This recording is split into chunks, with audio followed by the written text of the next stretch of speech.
আমার জীবনের কাহিনী। আমি প্রথম বিদেশ যাই 89-তে আমার প্রথম বিদেশ সফর। ওটা ছিল হেজাজ। আমি যখন দুবাই আসি তো এক আলেমের সাথে আমার পরিচয় হয় ফিলিস্তিনের। তার বাড়ি হলো লুদে।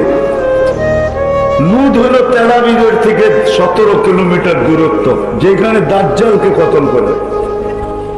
উনি বলতেছে মুফতি সাহেব, সে এখনো বেঁচে আছে, আমাদের ইস্তেমায় আসে, এই বছর আসে নাই।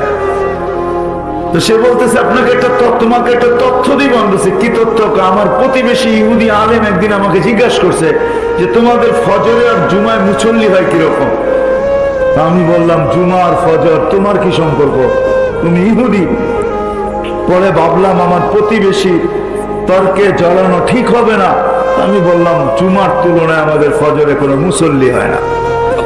তো সে বলল ইদান নাহনু ফিল আমান, তাইলে শোনো আমরা এখনো নিরাপদ। সে বলল যে বুঝলাম না, আমাদের কিতাবে এখনো লেখা আছে, আর এটা শুধু ইহুদিদের না, খ্রিস্টানের কিতাবেও লেখা আছে, যেদিন মুসলমানদের জুমার জামাত আর ফজরের জামাত সমান হবে, ওই দিন থেকে মুসলমানদের বিজয়ের পালা কুদরতি ভাবে শুরু হবে।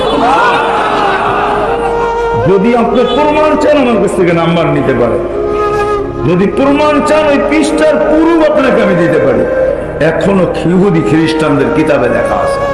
এই জন্য আসেন, আমরা যদি আমাদের বিজয়ের পালা চাই, শুধু বিজয়ের পালা না, আল্লাহ ডাকে। আজ থেকে নামাজ কোন অবস্থায় আমরা ছাড়ব না। ওয়াদা? আল্লাহ আমাদের সবাইকে আমল করার তৌফিক দান করেন।